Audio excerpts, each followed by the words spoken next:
चलो बेटा, तो क्लास शुरू करें फिर। भाई इस क्लास के कुछ रूल्स हैं। पहली क्लास है आज, आपको रूल्स मैं समझा दूं। ठीक है, ये मेरी क्लास की बात हो रही है, बाकी क्लासेस की नहीं। पहली बात, आपने अकाउंट्स का एक सेपरेट रजिस्टर लगाना है, उसको अच्छे से मेंटेन करना है। ठीक है, इतना सुंदर बना देना बेटा कि कोर्स खत्म होने के बाद OLX पे बिक जाए। समझ रहे हो, बढ़िया से।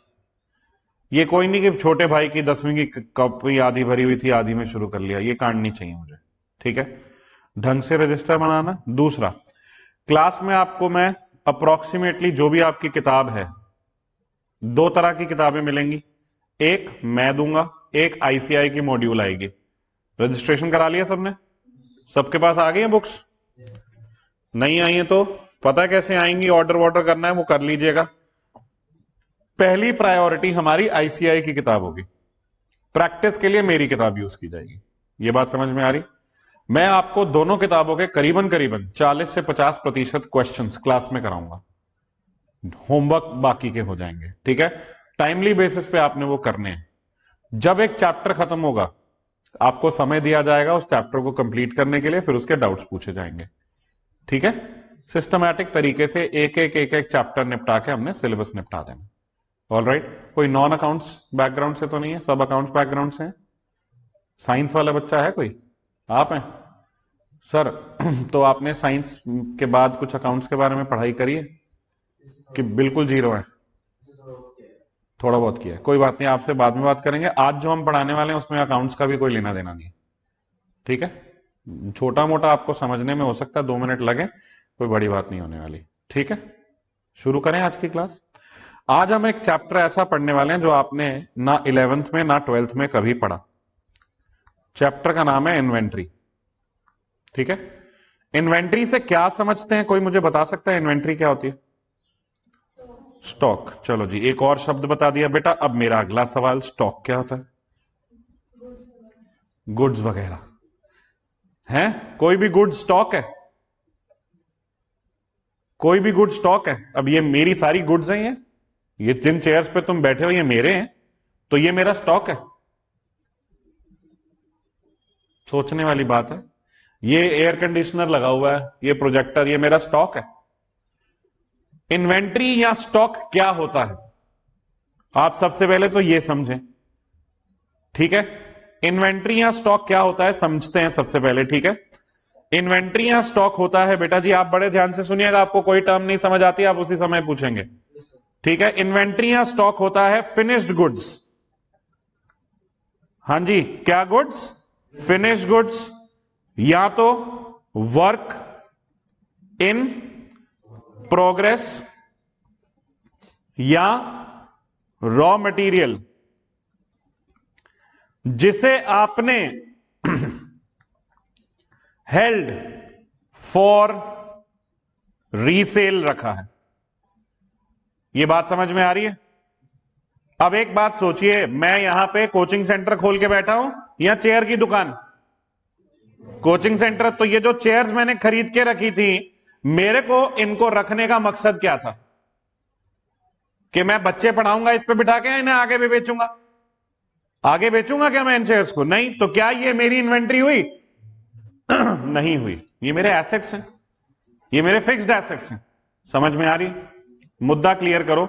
सबसे पहले आपने किसी भी चीज को पढ़ना है तो उसके पहले गहराई में चलते हैं कि भैया हमारी जो इन्वेंट्री है वो आपकी हेल्ड फॉर रीसेल है। ठीक है, आप उसको अपने पास रखते हैं तो आपकी मंशा, आपकी इंटेंशन क्या होती है? To sell it. वो ही इन्वेंट्री है। अच्छा, वो बिके या ना बिके वो अलग बात है, और सेल आपने करना है उसे जल्दी से जल्दी। आपकी जो इच्छा है उसे सेल करने की है जल्दी से जल्दी। समझ में आई? मेरे फादर साहब, उनकी दुकान थी, कन्फेक्शनरी की दुकान होती है ना जिसमें नमकीन बिस्किट वगैरह बिकते हैं। तो एक नई नई कंपनी किसी ने खोली होगी, कह रहे सर हमारे बिस्किट्स हैं, आप बेचिए। हमने कहा हम ना बेच पाएंगे भाई, यहां ब्रिटानिया के इतने कम बिकते हैं, तुम्हारे बिस्किट कौन बेचेगा?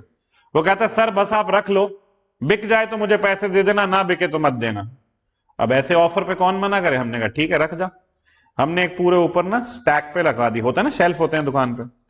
बेटा 2 साल हो गए, किसी ने एक बिस्किट नहीं मांगा। हमने सबको दिखा दिखा के, ये वाला बिस्किट भी है हमारे पास, खाओगे, टेस्ट करोगे? नहीं नहीं नहीं, नहीं। 2 साल हो गए बेटा, उस बिस्किट की एक्सपायरी निकल गई, वहीं पड़े हैं, क्या वो मेरे फिक्स्ड एसेट हो गए? मेरी इंटेंशन क्या थी? बेचने की थी ना। मैंने जब उन्हें लिया था, मैंने किस लिए लिया था? Held for resale. आपको यह समझना है, ठीक है? क्लियर है? मुद्दे की बात यहां पे आती है। चलो अभी अपना चैप्टर जो है, आपका जो मैं चैप्टर करा रहा हूं वो चैप्टर 4 है इंस्टीट्यूट के मॉड्यूल 1 में, ठीक है? इन्वेंट्री की बात कर रहे हैं।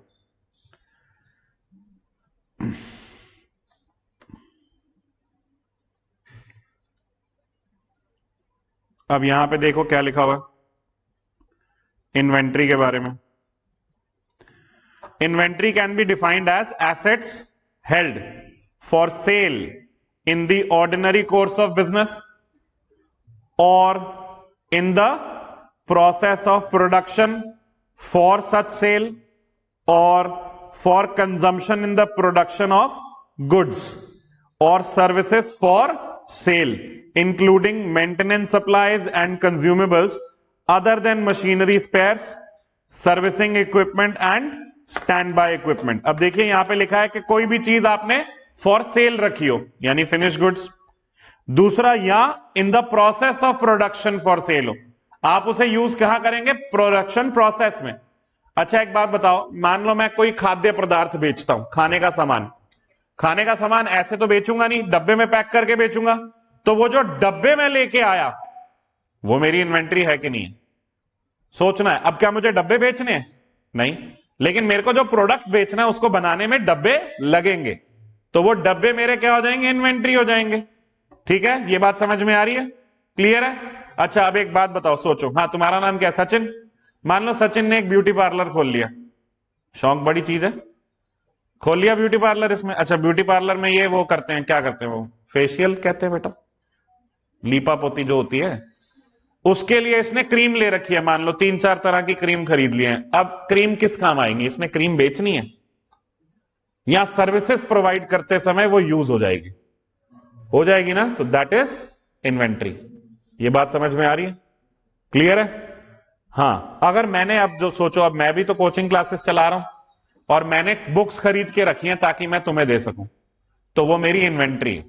तो यहां पे लाइन पढ़ेंगे, for consumption in the production of goods और services for sale including maintenance supplies and consumables. Maintenance supplies का मतलब क्या हुआ? अब यहां पे मेंटेनेंस सप्लाईज एंड कंज्यूमेबल्स का मतलब क्या हुआ? अब जैसे मेंटेनेंस सप्लाईज क्या होती है? छोटा मोटा मेंटेनेंस का काम होता है अगर किसी भी ऑफिस में या इंडस्ट्री में, तो उसकी जो सप्लाईज है वो भी आपकी इन्वेंट्री मानी जाएंगी, मेंटेनेंस सप्लाईज। जैसे वॉशरूम में टिश्यू रखे होते हैं तो वो टिश्यू पेपर मेंटेनेंस सप्लाईज है। अब आप लोग यहां आ रहे हैं, आपकी क्लास से पहले यहां पे सारा सैनिटाइज किया गया क्योंकि पहले सुबह एक क्लास हुई थी, तो जो सैनिटाइजर हमने खरीद के रखे हैं वो क्या है? वो मेंटेनेंस सप्लाईज है, वो भी इन्वेंट्री का पार्ट है।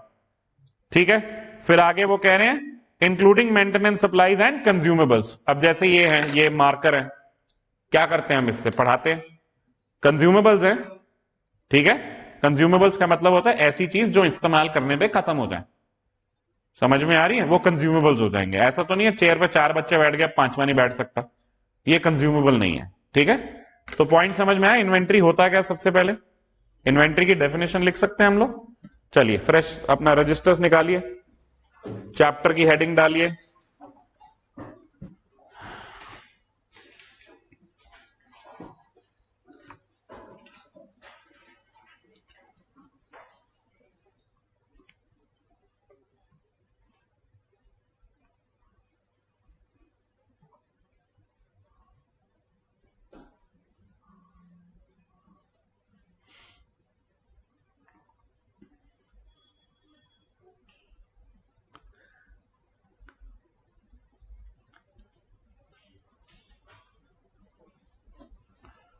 लिखेंगे इन्वेंट्री की डेफिनेशन,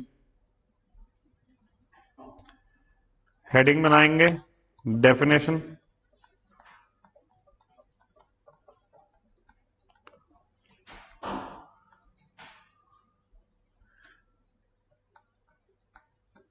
ऐसे लिखेंगे इन्वेंट्री, और फिर उसके आगे लिखेंगे assets held for sale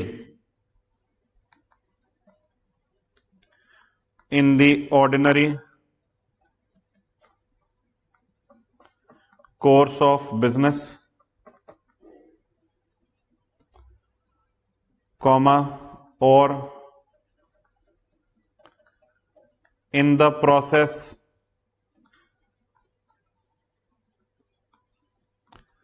of consumption, नहीं, in the process of production लिखोगे, sorry, in the process of production of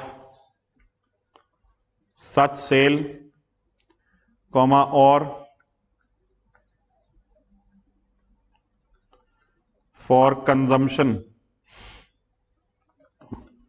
in the production of goods or services for sales, including maintenance,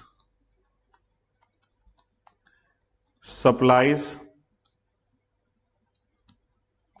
and consumables.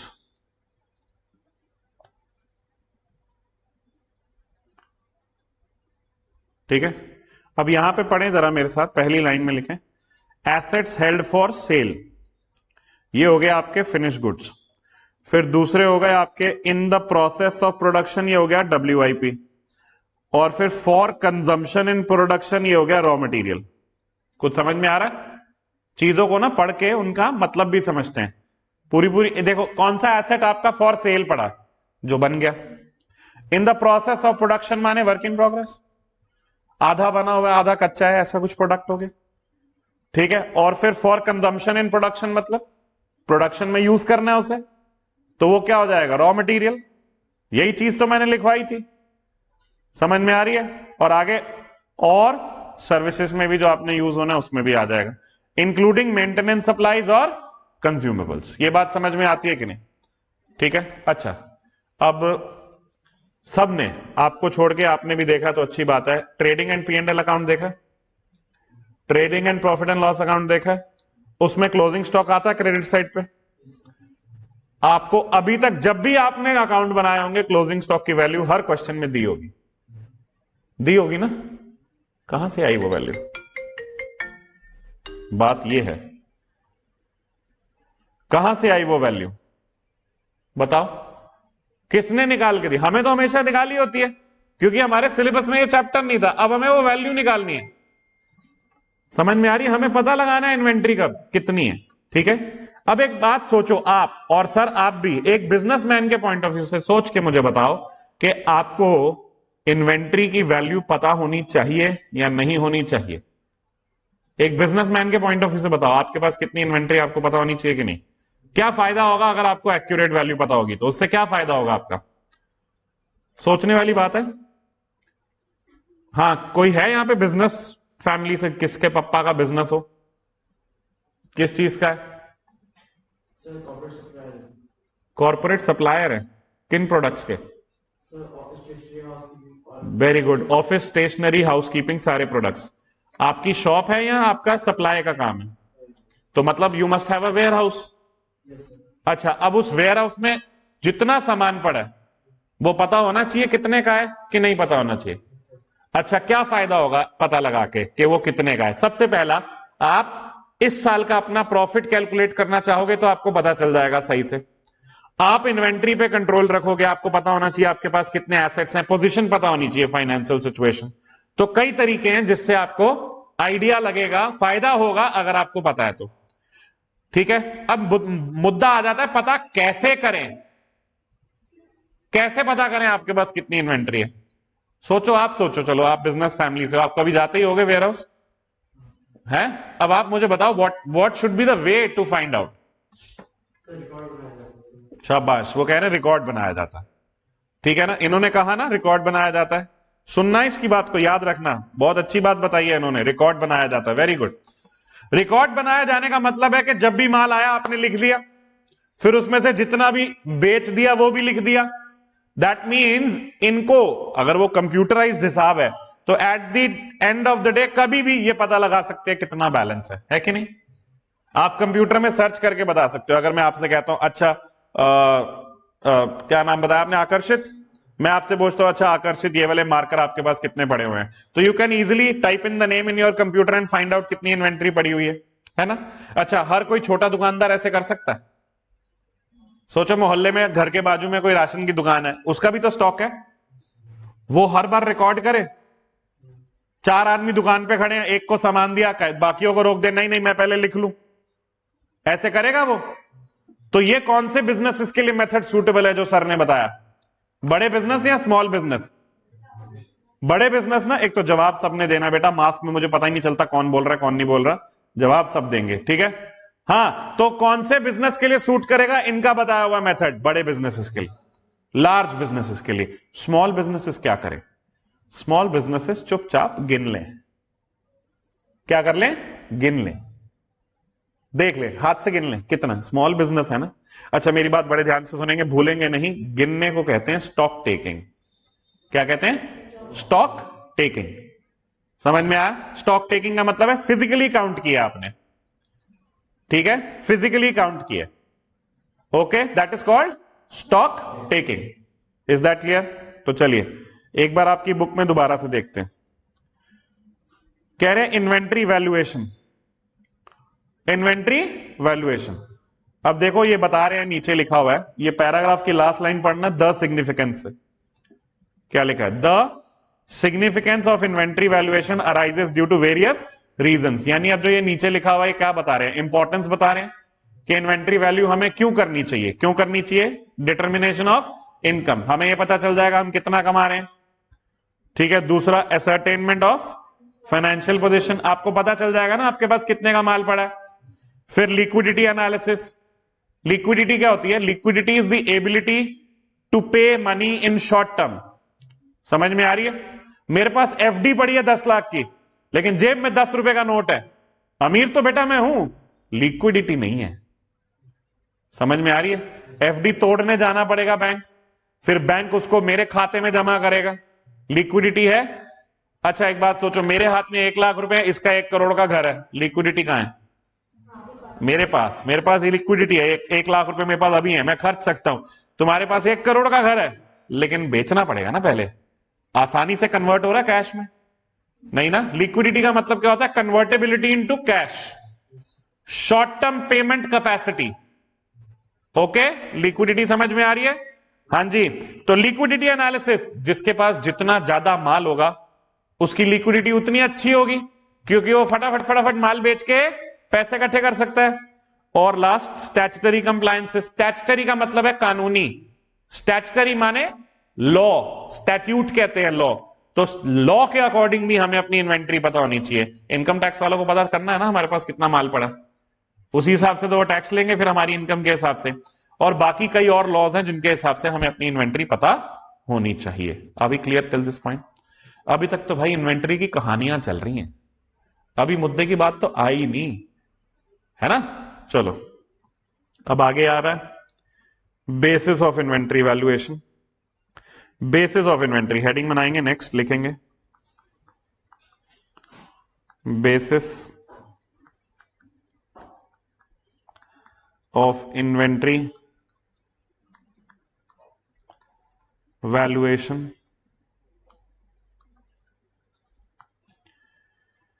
Basis of inventory valuation, ठीक है बेटा। अच्छा, basis of inventory valuation में अब क्या पढ़ेंगे? सबसे पहले हमने लिखना है एज पर AS2, AS2, ठीक है। हां जी आकर्षित जी, AS माने अकाउंटिंग स्टैंडर्ड। क्या होता है AS? बाकी सबको तो पता है ना अकाउंटिंग स्टैंडर्ड क्या होता है? अकाउंटिंग स्टैंडर्ड क्या होता है बेटा? सबसे पहले समझिए कि जैसे आपने ट्राई का नाम सुना, ट्राई, TRAI, चलो छोड़ो गरीबों। RBI सुना? RBI क्या है? Reserve bank of India. RBI, आप लोग का खाता है किसी का RBI में? किसी का हो सकता है? RBI is a body which governs all the banks. कुछ समझ में आ रहा है? वैसे ही ट्राई है, telecom regulatory authority of India, सब टेलीकॉम कंपनीज को वो गवर्न करती है। वैसे ही आईआरडीए है, आईआरडीए सुना? इंश्योरेंस कंपनी के लिए है, insurance regulatory development authority, IRDA. वैसे ही अकाउंट्स की जो हमारे यहां बॉडी है इंडिया में, ICAI, institute of chartered accountants of India, जहां हम सब ने रजिस्ट्रेशन कराई है। हमारे प्रभु, हमारे भगवान कौन है भाई? आईसीएआई। ठीक है ना? ऐसे कभी बेइज्जती नहीं करना। तुमने देखा नहीं, जैसे जिनके भी फादर के बिजनेस हो, शॉप हो, जब दुकान में घुस रहे होते हैं, जब बाहर जा रहे होते हैं, माथा टेक के आते जाते हैं। देखा कभी किसी को ऐसा करते हो? क्यों करते हैं ऐसा? क्योंकि कर्म ही बेटा धर्म है। अपना कर्म कहां है? अपन लोग का कहां है? आईसीआई। तो आईसीआई हमारे भगवान है बेटा। जब भी हम वेबसाइट खुलेगी प्रणाम करना, ये रूल है मेरी क्लास का। समझ रहे हो? हाँ, कभी गए हो आईसीआई के ऑफिस, हेडक्वार्टर? हमारे institute of chartered accountants of India के दिल्ली में मेजर 2 बिल्डिंग्स हैं। एक हेडक्वार्टर है, एक स्टूडेंट्स डिवीजन है। ठीक है ना? हेडक्वार्टर जो है वो आपका विकास मार्ग, आईटीओ, इनकम टैक्स ऑफिस के बिल्कुल बाजू में। और जो दूसरा ऑफिस है जहां स्टूडेंट्स के सारे काम होते हैं, वो आपका विश्वास नगर में, ये ईस्ट दिल्ली पड़ता है। ठीक है ना? हम लोग जब मैं दिल्ली का रहने वाला था, मैं दिल्ली में मेरा जन्म हुआ, वहीं पढ़ा लिखा। तो हम लोग क्लासेस लेने जाते थे ना जब, तो एक क्लास होती थी कनॉट प्लेस में, दूसरी क्लास होती थी लक्ष्मी नगर में। सुना लक्ष्मी नगर? अच्छा, तो कोचिंग में अब 13-14 लड़के थे हम लोग जो दोस्त बन गए, और सबकी सेम क्लास लक्ष्मी नगर में। तो बस में साथ में एक साथ चढ़ते थे हम 13-14, और रास्ते में आता था ये आईटीओ का हेडक्वार्टर। अब सबकी भावनाएं सेम, जैसे आईटीओ का हेडक्वार्टर आए हम ऐसे करें। अब सोचो बस में 13-14 लड़के एकदम से माथा टेक रहे। आधी दुनिया बस वाली तो ना मंदिर ढूंढना शुरू हो जाती थी, कहां है? और किसी को नहीं भी मिलता था, कहता भगवान ना नाराज हो जाए, दिखा नहीं तो क्या हो, वो भी शुरू हो जाते थे। वही बात है ना बेटा, श्रद्धा होनी चाहिए अपने कर्म के प्रति, है ना? चलो, तो AS2 क्या है? आईसीएआई ने all over India companies accounting same करें, कंपेरेबल रहे, स्टैंडर्डाइज रहे, इसलिए स्टैंडर्ड्स इशू किए। समझ में आ रही है? स्टैंडर्ड्स इशू किए हैं। क्या है वो? AS accounting standards. उसमें से नंबर 2, एज पर AS2 क्या टॉपिक है इसका? Inventory valuation,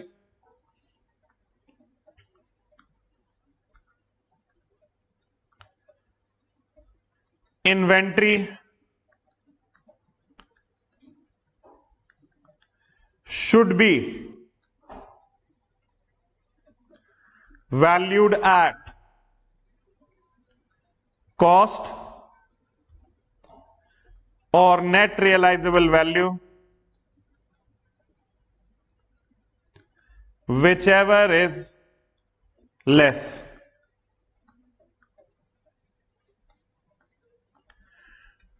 Cost or net realizable value, whichever is less.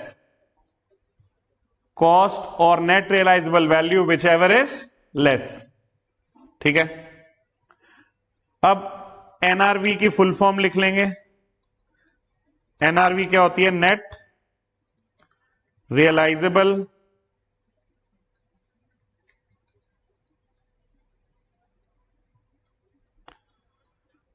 Value.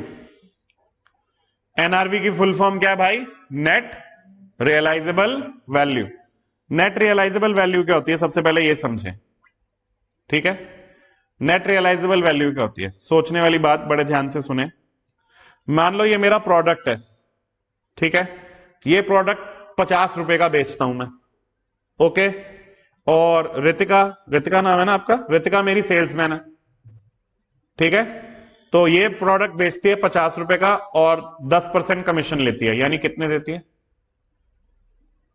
गणित के गरीबों, 50 रुपए का 10% निकालने में इतनी देर लग रही है? कितने रुपए? 5 रुपए लेती है। अच्छा, एक पेन बिके तो मेरी जेब में कितना है?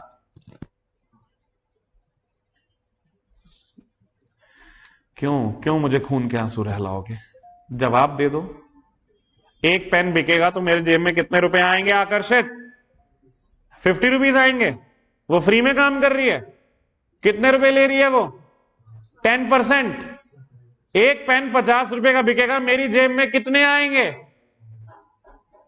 50 - 5 कितने रुपए आएंगे? 45। तो वो 45 नेट रियलाइज हुए ना मुझे। तो नेट रियलाइजेबल वैल्यू का फॉर्मूला क्या हो जाएगा? NRV is equals to selling price minus expenses for selling.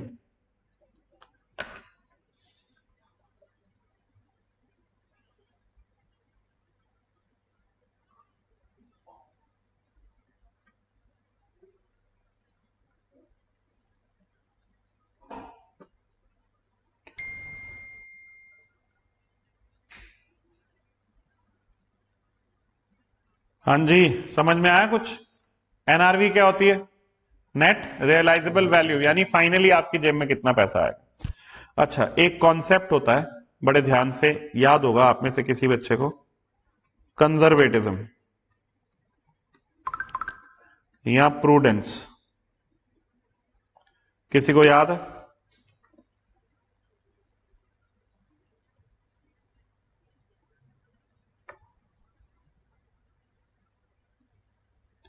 बताइए।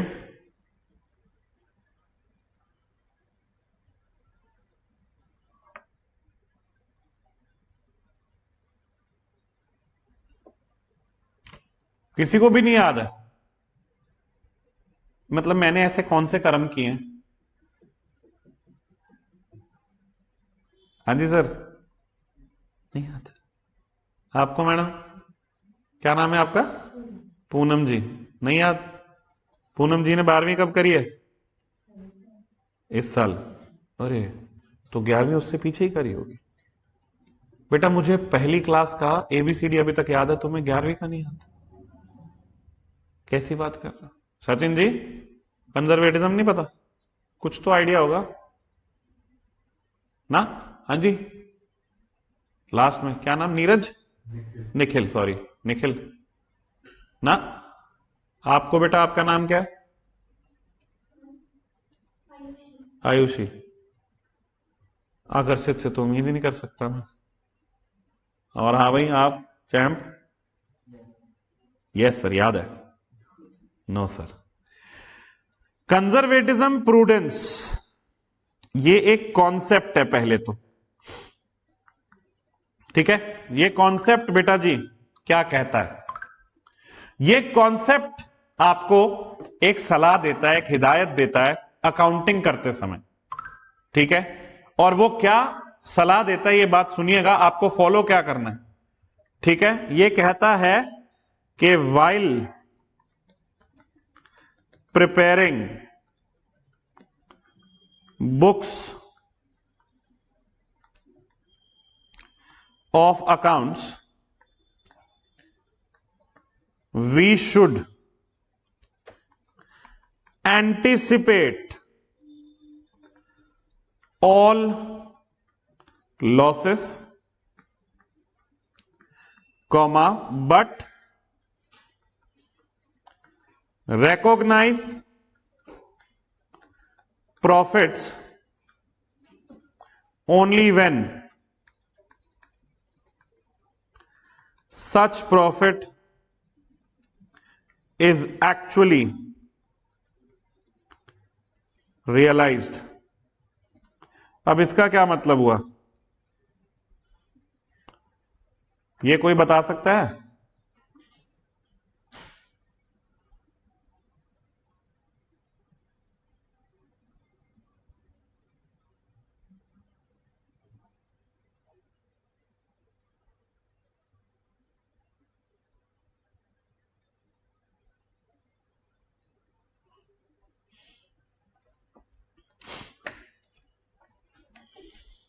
बेटा सिर्फ टेपना नहीं है, समझना भी है।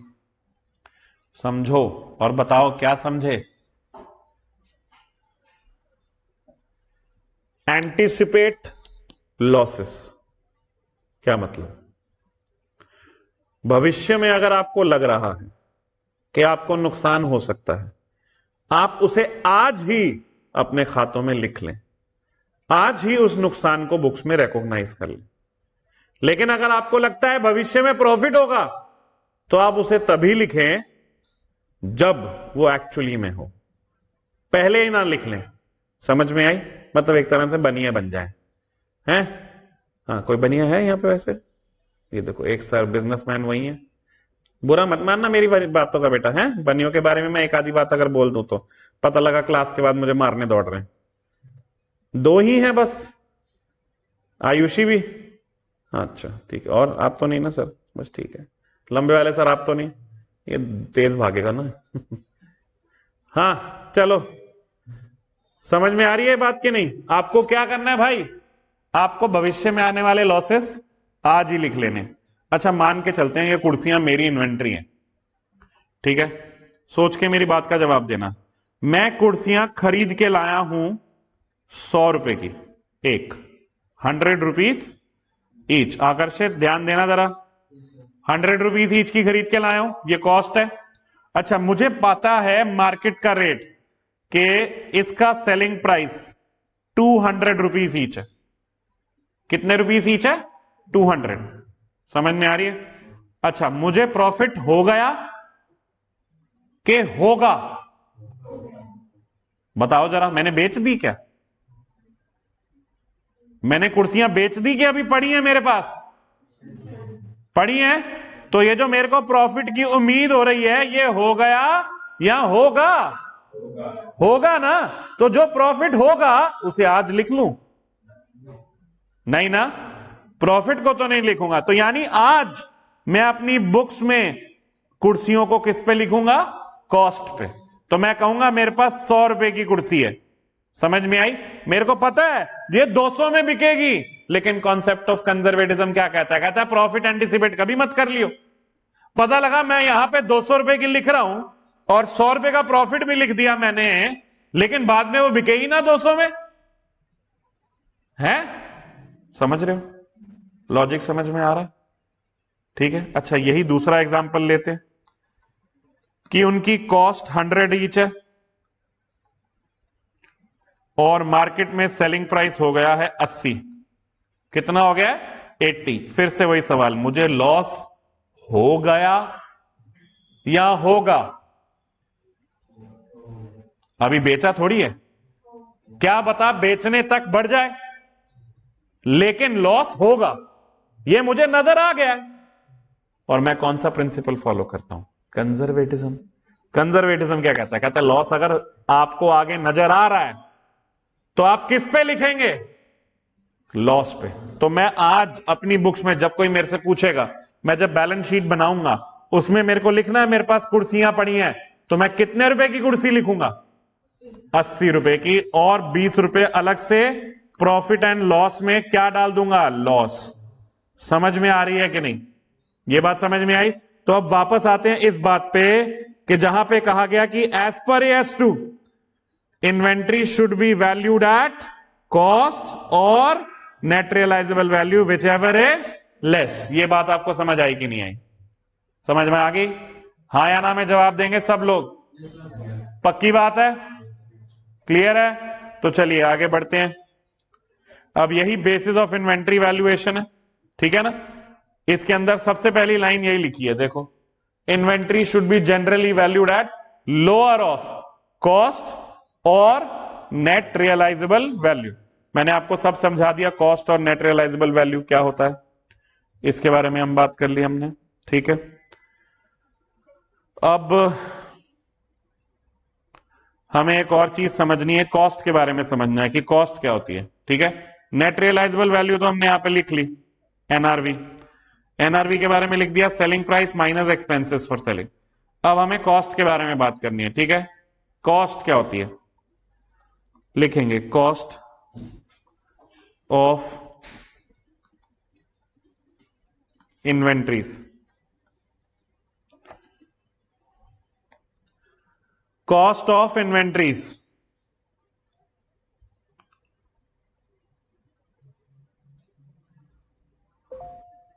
लिखेंगे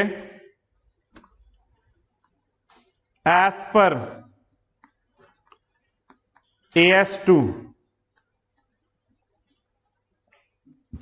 cost of inventory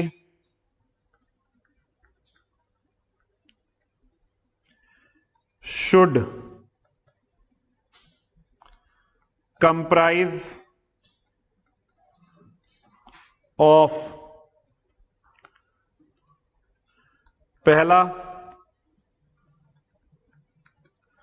all cost of purchases, bracket में लिखेंगे including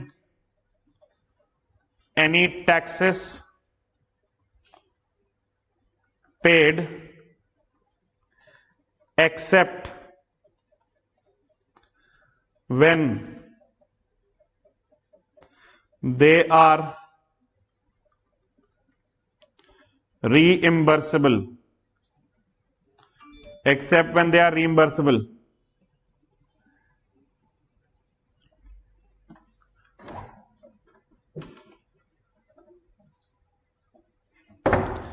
accept when they are reimbursable. क्या मतलब है इसका, पहले तो मुझे ये बताओ। ऑल कॉस्ट ऑफ परचेजेस बोला मैंने, है ना, तो परचेजेस में टैक्सेस इंक्लूड करने हैं कि नहीं करने? करने हैं, लेकिन कौन से टैक्सेस इंक्लूड नहीं करने? जिनकी रीइंबर्समेंट मिल जाए। ये बात समझ में आती है? अच्छा, हाँ जी पूनम जी, लेटेस्ट में कोई शॉपिंग करी? कुछ भी नहीं खरीदा? ऐसा तो हो ही नहीं सकता, कुछ तो खरीदा होगा। नहीं करी, बड़ी दुख की बात है। ऐसे किसी महिला के लिए बहुत दुख की बात है कि शॉपिंग नहीं करी है। आपने कोई शॉपिंग करी सर? अबे किसी ने करी है बता दो, सबसे एक एक पूछता रहूंगा क्या? हाँ, क्या करी है? फोन लिया, शाबाश। कौन सा लिया? कितने का? 17,000 में टैक्स भी दिया होगा कि नहीं दिया होगा? वो टैक्स कोई तुझे आके वापस देगा? तो जब किसी को भी बताएगा मेरा फोन कितने का है, तो टैक्स मिला के बताएगा, हटा के बताएगा? मिला के बताएगा ना। तो दैट मीन्स कि कॉस्ट ऑफ परचेज में टैक्स इंक्लूड किया जाता है। ये बात समझ में आ रही है? अब मेरी बात सुनना जरा। अब जो आगे मैं बात बताने वाला हूं ये शायद कुछ बच्चों के लिए हजम होने में समय लग जाए, लेकिन ध्यान से सुनिएगा, ठीक है? और ये बात मैं आगे भी बताने वाला हूं आगे आने वाली क्लासेस में। जीएसटी सुना है? क्या होता है? क्या होता है? Goods and service tax. इन्होंने जब फोन खरीदा तो इन्होंने गुड्स एंड सर्विस टैक्स पे किया होगा, ठीक है ना, लेकिन वो गुड्स एंड सर्विस टैक्स इन्हें वापस नहीं मिलेगा। क्लियर है ये बात? पक्की बात सबको? हाँ, मैंने भी फोन खरीदा था बेटा, ठीक है, छोटा सा है, एवं सस्ता सा है, एक किडनी लगी बस है। 2 मांग रहे थे, मैंने थोड़ा मोल भाव कर लिया। मैंने कहा अगले आईफोन के लिए भी तो करनी है। हाँ, तो सुनिए मेरी बात ध्यान से। मैंने भी इस पे वैट पे किया था, जीएसटी, लेकिन मैंने इसका बिल अपनी कंपनी के नाम पे लिया और मैंने ये दिखा दिया कि मैं ऐसे अपने बिजनेस में यूज करता हूं। एक्चुअली में मैं अपने बिजनेस में यूज करता हूं अपना फोन, है ना। तो जो मैंने जीएसटी पे किया उसका मुझे क्रेडिट मिल जाएगा। क्या मिल जाएगा? क्रेडिट। और वो मुझे वापस मिल जाएगा, एक तरह से जीएसटी वापस मिल जाता है अगर आप बिजनेस कर रहे हैं तो। समझ में आई आपको ये बात कि नहीं? अब मान लीजिए आपका किताब बनाने का बिजनेस है। क्या बनाने का बिजनेस है? किताब। किताबें होती है ना, बुक्स छापने का बिजनेस है। उसके लिए आपका रॉ मटेरियल क्या होगा? Paper, staple pen, ink, print करने के लिए। जब आप ये चीजें खरीदेंगे किसी भी मैन्युफैक्चरर से, आप जीएसटी पे करेंगे। वो जीएसटी क्योंकि आपने आगे बिजनेस में यूज करना है, आपको वापस मिल जाएगा, तो वो रीइंबर्सेबल हो जाता है। उसे आप कॉस्ट में इंक्लूड नहीं करेंगे। समझ में आ रही है कि नहीं? अच्छा, दूसरा पॉइंट, किसी ने जीएसटी के बारे में कुछ पूछना तो पूछ सकते हैं अगर आपको ना समझ में आया हो तो। आयुषी, समझ में आ गया? पक्की बात है? हाँ, सचिन के साथ बैठे, क्या नाम है आपका? यश। मैं एक बार नाम याद करूं क्या क्या है, किसके किसके याद है मुझे? आकर्षित याद है, निखिल, निखिल याद हो गया, सचिन याद हो गया, यश, आयुषी, रितिका, पूनम, विकास। ठीक है, तुम तो मोदी जी के बड़े फेवरेट हो गए हैं। तुम्हें ताने मारे किसी ने मोदी जी के नाम के? नहीं, वो कह रहे विकास होगा, विकास होगा, कब होगा? चलो आगे बढ़ते हैं। Second point, cost of conversion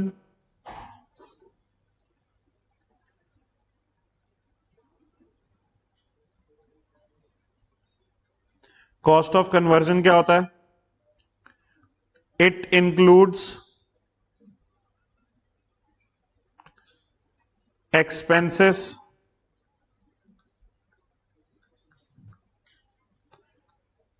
directly related to the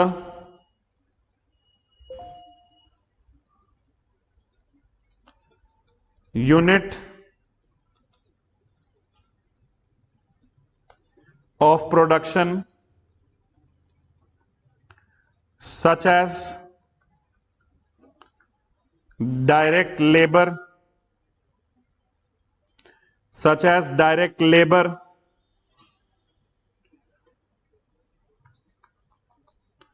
they also include a systematic allocation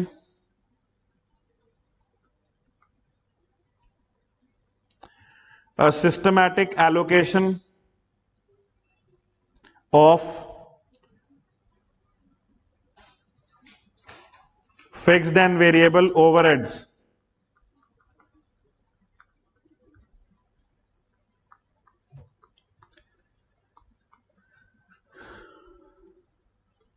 एक बात बताइए, मेरी जो इन्वेंट्री है उसमें सिर्फ उसकी खरीद की कॉस्ट होगी, उसके ऊपर जो मैं काम कर रहा हूं वो कॉस्टिंग नहीं डालेंगे क्या? अब मान लो मैं कपड़ा खरीद के लाया, मेरे एक लेबर ने उसे काटा, दूसरे ने सिलाई करी, तीसरे ने कढ़ाई करी, चौथे ने तय करके उसको पैक करके रख दिया, शर्ट बन गई। समझ में आ रही है? हाँ, तो फिर अब उसकी कॉस्ट में क्या लेबर की कॉस्ट ऐड नहीं होगी? होगी ना। और भी उस फैक्ट्री का किराया, ओवरहेड्स होते हैं इनडायरेक्ट एक्सपेंसेस। ओवरहेड्स का मतलब क्या होता है? Indirect expenses. फिक्स्ड माने जो बदलते नहीं है, वेरिएबल जो सेल्स के साथ बदलते हैं।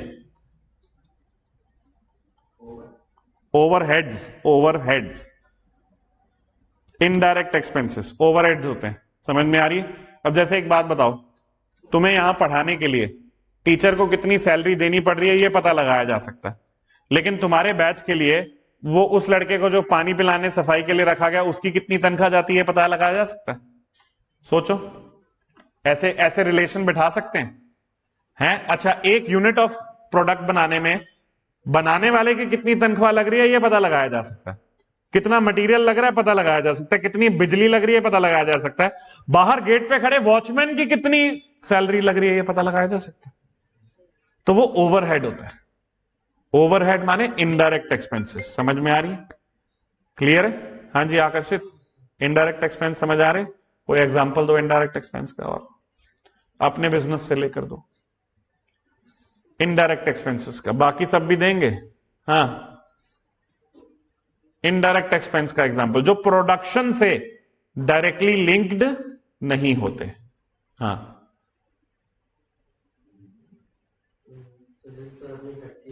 हाँ, हाँ, नहीं वो डायरेक्ट हो जाएगी ना, क्योंकि वो वर्कर्स जो है वो प्रोडक्ट बनाने में काम करते हैं, उनकी सैलरी तो पता चल जाएगी, लेकिन जो हेल्पर होते हैं, अच्छा फैक्ट्री में मशीन चलती है, पावर, ये जो बिजली है, जो लाइटिंग हो रही है, इसका खर्चा इनडायरेक्ट। समझ में आ रही है? और किसी को कोई एग्जांपल देना डायरेक्ट इनडायरेक्ट का? दे सकता है कोई? ट्रांसपोर्टेशन, ये बोला कौन है? तो ये नहीं पता चलता। अच्छा आप बोल रहे हैं। ट्रांसपोर्टेशन कौन सी वाली? इनवर्ड आउटवर्ड, ये भी फर्क होता है बाय द वे। इनवर्ड जो है वो डायरेक्ट है, आउटवर्ड वाली है वो सैंपल्स वाली है, कोई और है वो इनडायरेक्ट हो सकती है। ठीक है, फर्क पड़ता है बेटा। आपको सिंपल ये बात देखनी है प्रोडक्ट से रिलेटेड है कि नहीं। और तीसरा पॉइंट यहां पे लिखेंगे, तीसरा पॉइंट यहां पे लिखेंगे, other costs incurred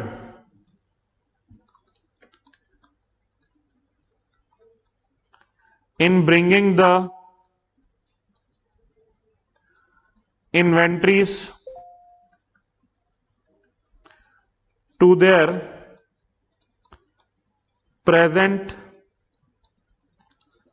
location and condition. Other cost incurred in bringing the inventories to their present location and condition. और कोई खर्चा जो आपने इन्वेंट्री को उसकी प्रेजेंट लोकेशन या कंडीशन में लाने के लिए खर्च दिया, वो भी उसकी कॉस्ट में ऐड हो जाएगा. तो जैसे फ्रेट होता है इनवर्ड्स, कोई भी आपने ट्रांसपोर्टेशन का खर्चा इनवर्ड, उसको लाने में खर्चा ना उसकी प्रेजेंट लोकेशन पे, तो वो ऐड हो जाएगा. समझ में आ रही है? कॉस्ट में क्या क्या चीजें ऐड नहीं होंगी उनके लिए भी हेडिंग बनाएंगे, लिखेंगे एक्सक्लूजन्स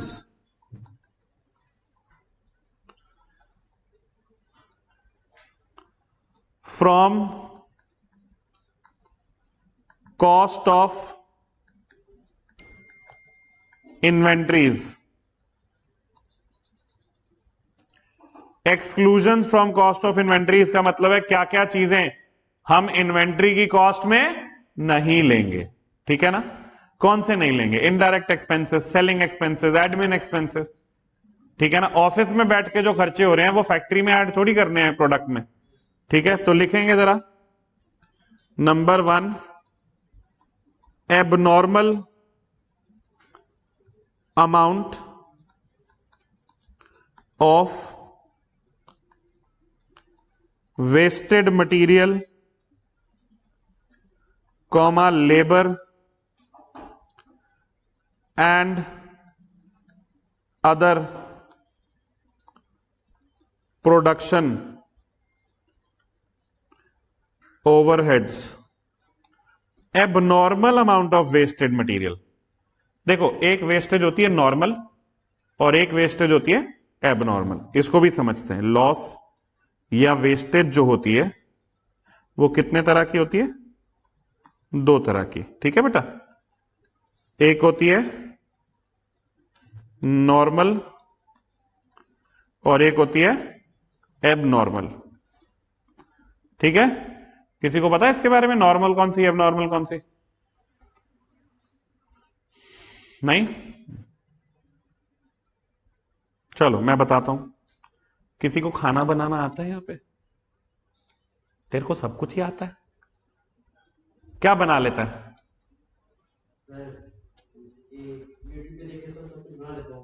सो भी बना लेता है. बढ़िया है, ये भी टैलेंट है. पूनम, कुछ खाना बनाना नहीं आता तुझे? हाँ, तो हाथ कौन खड़ा करेगा? हैं? रितिका को नहीं आता? तेरी सास को क्या जवाब दूंगा मैं? आयुषी को सारा खाना बना सकती है, कुछ भी टाइप का. ये तो आजकल वैसे नया टीचर बना ही गया. हाँ जी, खीर बनाई है किसी ने? शाबाश. मेरा एक सिंपल सा जवाब है. खीर में मानो मैंने 3 लीटर दूध डाल दिया, तो क्या 3 लीटर खीर निकल के बाहर आएगी? सवाल सोच रहे हो? सब लोग सुनो. यश जी, माना आपने खीर नहीं बनाई, ये तो कॉमन सेंस है. खीर 3 लीटर दूध डाला, क्या 3 लीटर खीर आएगी कि कम हो जाएगी? बाकी कहां जाएगी? सोचो, बाकी कहां जाएगी? एक तो इतना शांत बैच है ना ये, है? हाँ हाँ बिल्कुल. अच्छा, एक और टास्क करते हैं. एक और टास्क है मेरे पास आपके लिए. बहुत सिंपल सा टास्क दूंगा, करोगे टास्क? है? ये एक नैपकिन का टुकड़ा है. ठीक है? इसमें से सर्कल काटना है. क्या काटना है? कागज वेस्ट नहीं होना चाहिए. ऐसा होगा? स्क्वायर बना देते हैं इसको. मैं कह रहा हूं सर्कल काटना है इसमें से, लेकिन बिल्कुल भी नैपकिन वेस्ट नहीं होना चाहिए. कोई कर सकता है? चाहे ड्रॉ करके देख लें भाई. ड्रॉ कर देंगे, उसको काट देंगे. है? तो मैंने ये ड्रॉ किया, ये देखो, अभी दिखाऊंगा.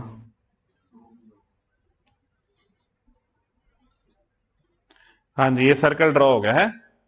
अब ये टुकड़ा वेस्ट हो रहा है मेरे से. आप में से है कोई धुरंधर जो बिना बिल्कुल भी वेस्ट किए सर्कल काट दे कि वेस्ट होगा ही होगा? रितिका, होगा ही होगा। अच्छा, क्या कह सकते हैं, इसका वेस्ट जो होना है वो अवॉइडेबल है या अनअवॉइडेबल है? कौन सा है? अनअवॉइडेबल है, यानी ये नॉर्मल लॉस लॉस होगा ना। तो ये कौन सा लॉस है? नॉर्मल। नॉर्मल लॉस कौन सा होता है? जो क्या हो, अनअवॉइडेबल। ये बात समझ में आ रही है कि नहीं? ठीक है, कौन सा लॉस? नॉर्मल लॉस होता है जो कि क्या हो, अनअवॉइडेबल। ये बात समझ में आ रही है कि नहीं? क्लियर है? सर ये लॉस समझ नहीं आया सर, ये कुछ क्या मतलब था आपका, आप कहना क्या चाहते थे इससे? अच्छा, मान लो ये स्टील की प्लेट है। कौन सी प्लेट है? ये चौरस जो है ये स्टील प्लेट है, ठीक है। ये 100 रुपए किलो आती है। अब मुझे इसके अंदर से आपके घर के लिए प्लेट बनानी है। बेटा कौन से आकार की प्लेट है तुम्हारे घर पे? गोल है, चौकोर है? गोल ही है ना, कोई चौकोर लेके तो नहीं खा रहा ना, है? नहीं ना। अच्छा, गोल बनानी है तो फिर ये स्टील के टुकड़े बचेंगे कि नहीं बचेंगे? ये जो स्टील का टुकड़ा ये जाएगा स्क्रैप में। स्क्रैप बिकता 10 रुपए किलो। 100 का लाए थे, 10 में बेच रहे हो, नुकसान हो रहा है कि नहीं हो रहा? हो रहा है। ये नुकसान आप किससे वसूलोगे? कस्टमर से कि खुद की जेब से? कस्टमर से वसूलना पड़ेगा, क्योंकि अगर कस्टमर खुद भी फैक्ट्री खोल ले साला, ये नुकसान तो वो खुद भी करेगा। तो ये हम क्यों भुगते हैं? इसलिए नॉर्मल लॉस किस पे डाला जाता है? कस्टमर पे। ये बात समझ में आ रही है कि नहीं? बड़ी सिंपल सी बात। हाँ जी, एबनॉर्मल लॉस कौन सा लॉस हुआ? जरा कॉमन सेंस लगा के बताओ। कौन सा? अवॉइडेबल, जो अवॉइड किया जा सके। एक बात बताओ, मारुति की फैक्ट्री में आग लग गई, उसकी वजह से नुकसान हो गया, जो लॉस हुआ वो अवॉइडेबल था या अनअवॉइडेबल था? अवॉइडेबल था। ऐसा जरूरी है कि गाड़ियों की फैक्ट्री में साल में एक बार तो आग लगती है? नहीं लगती, वो खुद लगा देते हैं। ऐसा तो नहीं है ना। अगर तुम पूरे सावधानी बरतोगे तो नहीं लगेगी आग। अब सोचो कि सचिन कार लेने गए। सचिन कहता है ये स्विफ्ट खड़ी है, कितने की दी? मारुति वाले कह रहे सर वैसे तो ना हम ये स्विफ्ट ना 7 लाख की बेचते हैं, लेकिन अभी ना पिछले महीने फैक्ट्री में आग लग गई तो इसलिए हम 9.5 लाख की बेच रहे हैं। लेगा भाई? तो अगर तुम्हारे आग लगी मेरे को क्या?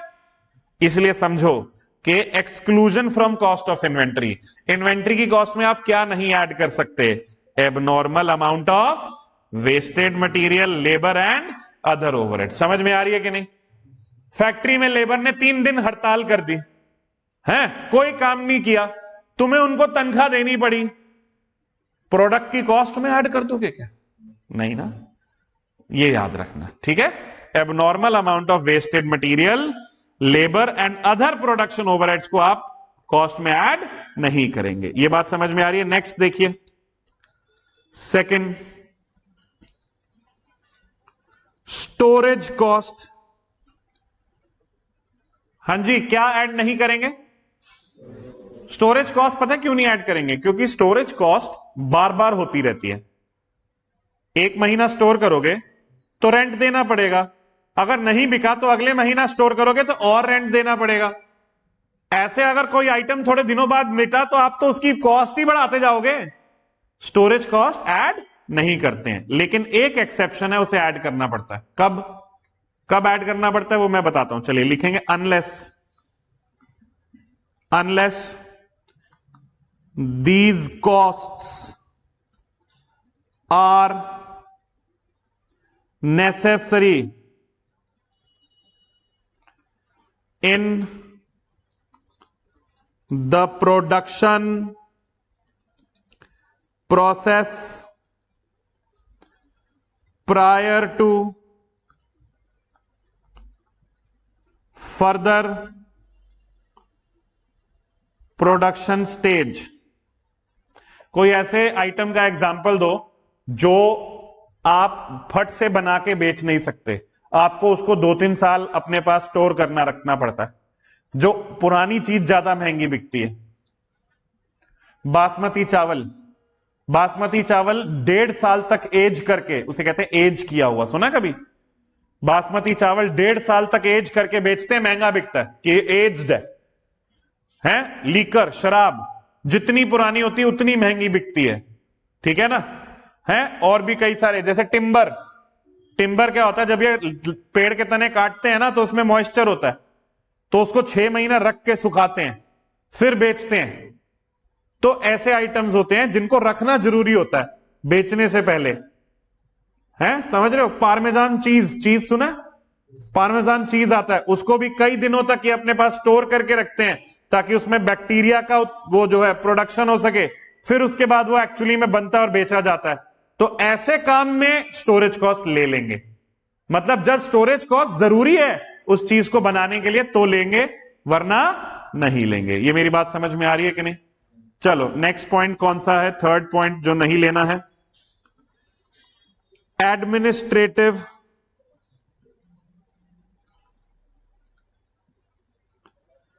Overheads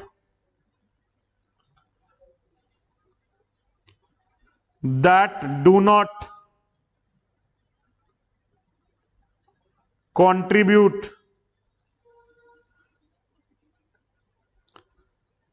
to bringing the inventories to their present location and condition. Administrative नहीं लेने हैं और सेलिंग एंड डिस्ट्रीब्यूशन कॉस्ट नहीं लेनी है। कौन सी लेनी नहीं है, सेलिंग एंड डिस्ट्रीब्यूशन कॉस्ट। ये बात समझ में आ रही है। सेलिंग एंड डिस्ट्रीब्यूशन कॉस्ट हम इसलिए नहीं लेते क्योंकि हम मानते हैं कि जो भी सेलिंग एंड डिस्ट्रीब्यूशन कॉस्ट खर्ची है वो हमने उन गुड्स के लिए खर्ची है जो बिक गई, तो जो बची है उसमें क्यों ऐड करें। समझ में आ रही है। तो इन्वेंट्रीज में ऐड नहीं होंगी ये सारी कॉस्ट्स। ये बात समझ में आती है। प्लीज ये जो आपका इंफॉर्मेशन है ये इंपॉर्टेंट है। आपसे पेपर में 12 नंबर के ट्रू फॉल्स पूछे जाते हैं थ्योरी के नाम पे, और 4 नंबर का एक शॉर्ट नोट का थ्योरी क्वेश्चन पक्का ही आता है। तो आज की जो हमारी क्लास है वो इस चैप्टर की मेजर थ्योरी हमने कवर की है। नेक्स्ट क्लास में हम और भी इसकी थ्योरी कवर करेंगे और प्रैक्टिकल क्वेश्चंस करेंगे। काफी इंटरेस्टिंग लगेगा ये चैप्टर आपको, ठीक है। ढंग से नहीं पढ़ोगे तो थोड़ा दिमाग भी खराब करेगा, तो याद रखना है। शुरुआत में 1-2 क्लासेस मैं छोटी रखूंगा 1-1 घंटे की, फिर धीरे धीरे हम 1.25 घंटा से 1.5 घंटा इसको क्लास को बढ़ाएंगे, ठीक है। आज हम इतना ही करेंगे। ऑल राइट, ज्यादा प्रेशर मैं पहली क्लास में आपके सर पे डालना नहीं चाहता, ठीक है। अगली क्लास में हम मिलेंगे परसों, ठीक है। मेरी क्लास परसों होगी, आपकी और भी कल क्लास होगी। ऑल्टरनेट डेज पे सब्जेक्ट्स वाइज क्लासेस होंगी, ये पता है ना आपको। चलो ठीक है, थैंक यू।